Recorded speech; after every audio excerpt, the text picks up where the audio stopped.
Hola, les doy la bienvenida al primer episodio de este podcast, La Rasistencia. Soy su anfitriona, Simone Rath. ¿Por qué generé este podcast? Como muchas feministas radicales saben, a pesar de que esta corriente existe básicamente desde los años 60, en últimos años, muchas feministas han decidido adherirse a él por lo que postula.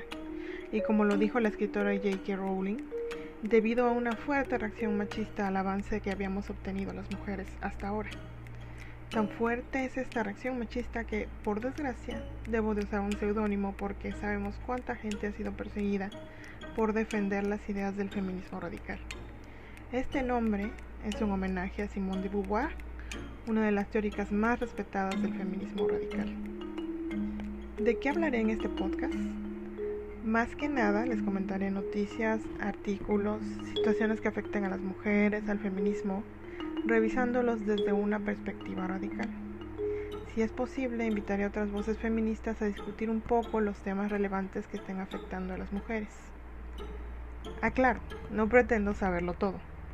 Como muchas de ustedes, yo también estoy en un camino de aprendizaje constante, así como en el intento de adaptar a mi vida lo más posible del feminismo radical.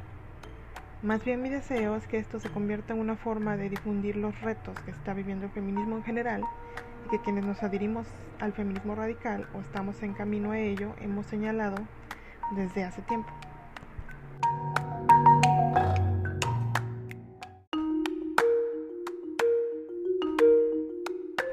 ¿Por qué el feminismo radical?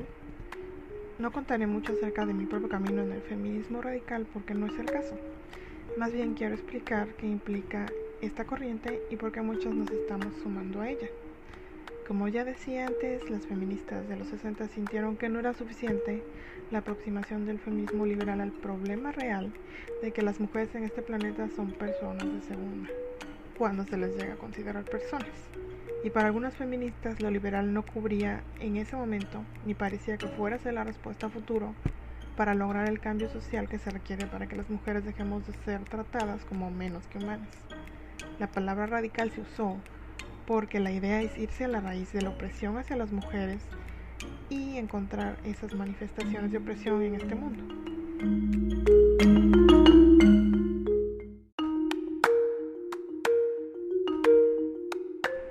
Las feministas liberales buscan la igualdad ante la ley, pero esto no es suficiente, porque se puede generar legislación que castigue, cuando lo hace, las conductas violentas y opresoras hacia las mujeres, pero es insuficiente para impedir que sigan existiendo los feminicidios, las violaciones, el acoso, en fin, todas las manifestaciones del machismo. Para el feminismo radical la sociedad es un patriarcado, en el cual, por causa de nuestro sexo, nos someten con el mecanismo de opresión que se llama género. El género nos mantiene a unas como subordinadas y a otros como los jefes. El género son esos estereotipos sexuales o roles que nos imponen por nacer hembra humana, es decir, mujer, o macho humano, es decir, hombre. Por esa razón, el feminismo radical propone que el género debe abolirse. ¿Qué queremos decir con abolir el género?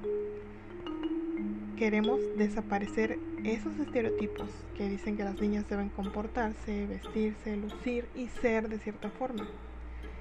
Estereotipos que también aplican a los niños, pero ellos viviendo en privilegio sobre ellas. Es decir, lo quieran o no, lo elijan o no, los hombres obtienen beneficios a costa de la opresión de las mujeres. Abolir el género implicaría que no importa que alguien nazca con cierto sexo, no debería de ser empujado o empujada a actuar de cierta forma, tener ciertos gustos, tener cierto rol en la sociedad, sino simplemente debería poder desarrollarse en libertad, tener la apariencia que mejor le parezca, expresarse como mejor le convenga, sin que nadie lo o la maltrate, se burle o intente regresarlo o regresarla a la caja limitada que son los estereotipos sexuales. El género, como bien lo dicen muchas feministas radicales, es una jaula y a esa jaula la queremos romper. Destruirla, hay que decirlo, implica hacerlo sin lastimar a quienes han vivido toda su vida en este sistema que temen lo que pasaría si desaparece. Además, el feminismo radical es abolicionista de la prostitución, la pornografía el alquiler de vientres y todo lo que implica la cosificación de las mujeres. Las feministas radicales queremos acabar con esas prácticas.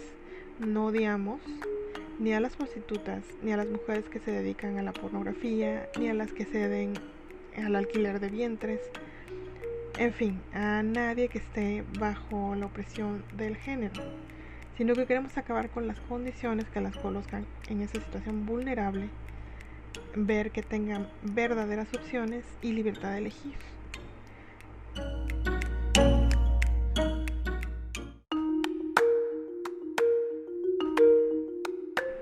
Y bueno, luego de hablar un poquito de teoría feminista radical, pues pasamos al siguiente segmento, que será más que nada para contarles las noticias que he visto o que me han compartido compas feministas y que considero en lo personal son bastante destacadas por su impacto en las mujeres y que han ocurrido o se han dado a conocer en los últimos 7 días.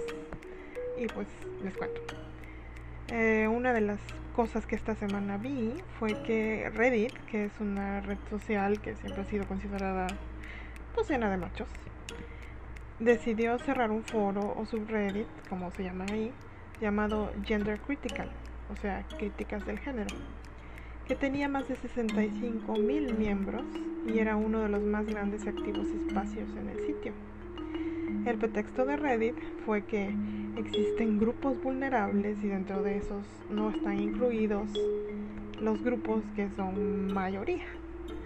Así que sí, como las mujeres estás en el 52% de la población, no importa que sistemáticamente te sometan, te acosen, te violen, te mutilen o te maten, no eres suficientemente vulnerable como para que sea protegida tu libertad de expresión en esa red social. Esto, además, no solo pasó en Reddit, es parte de una serie de acciones que también se están realizando desde este tiempo en redes sociales. Muchas de ellas, como todos sabemos, manejadas por hombres que están en la cúspide de su privilegio porque son hombres ricos y blancos. Muchas hemos visto desaparecer cuentas en Twitter o Facebook por ser críticas del género o simplemente feministas y decir algo que no le guste a alguien y las reportan en masa y entonces las bloquean temporalmente o las borran. Esto, a pesar de que otro tipo de comportamientos violentos que vivimos nosotras nunca son castigadas.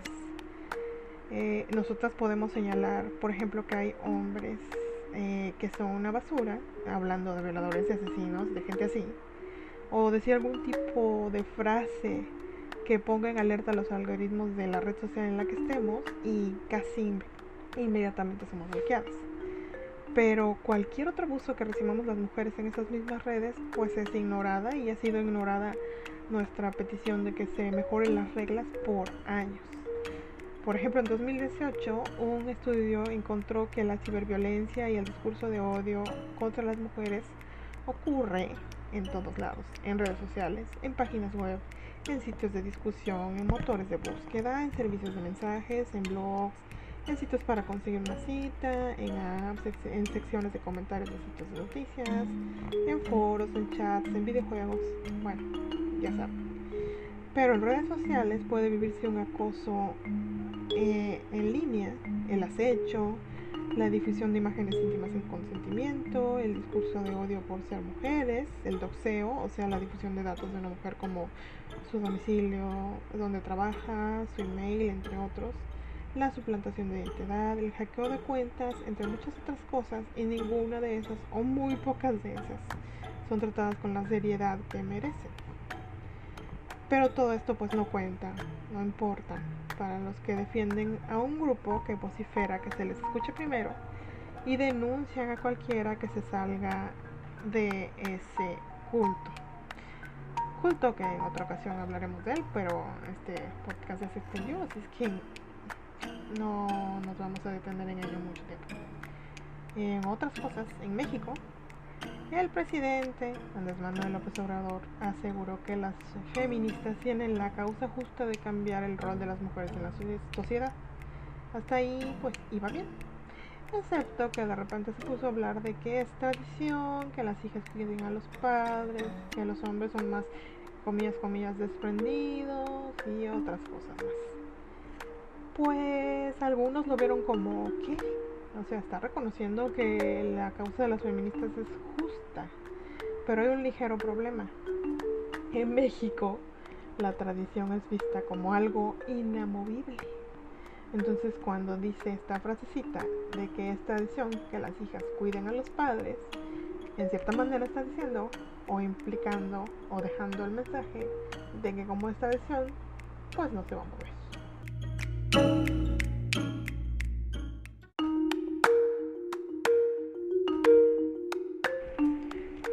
También en México ciertos grupos están buscando y empujando a que el Congreso de la Ciudad de México apruebe que niñas, niños y adolescentes puedan modificar sus actas de nacimiento para reasignar su sexo. Esto con solo decirlo y contar con el respaldo de un adulto. Esta propuesta entra en choque con aquellas feministas y críticas del género que afirman que se ha visto en otras partes del mundo donde este mismo proceso está ocurriendo, que la transición social muchas veces empuja a estos niños, niñas y adolescentes a la medicalización y a la cirugía, con lo cual volverían permanente una decisión que son demasiado jóvenes para tomar, en vez de diagnosticar primero si existe disforia o alguna otra situación, analizar todas las posibles aproximaciones y tomar quizá alguna de esas que sea menos potencialmente drástica para sus cuerpos. Asimismo, se informó que durante la pandemia los feminicidios aumentaron en Latinoamérica. Como siempre lo hemos dicho los feministas, el peligro no está afuera solamente. Los acosadores violentos, violadores y feminicidas son sanos hijos del patriarcado.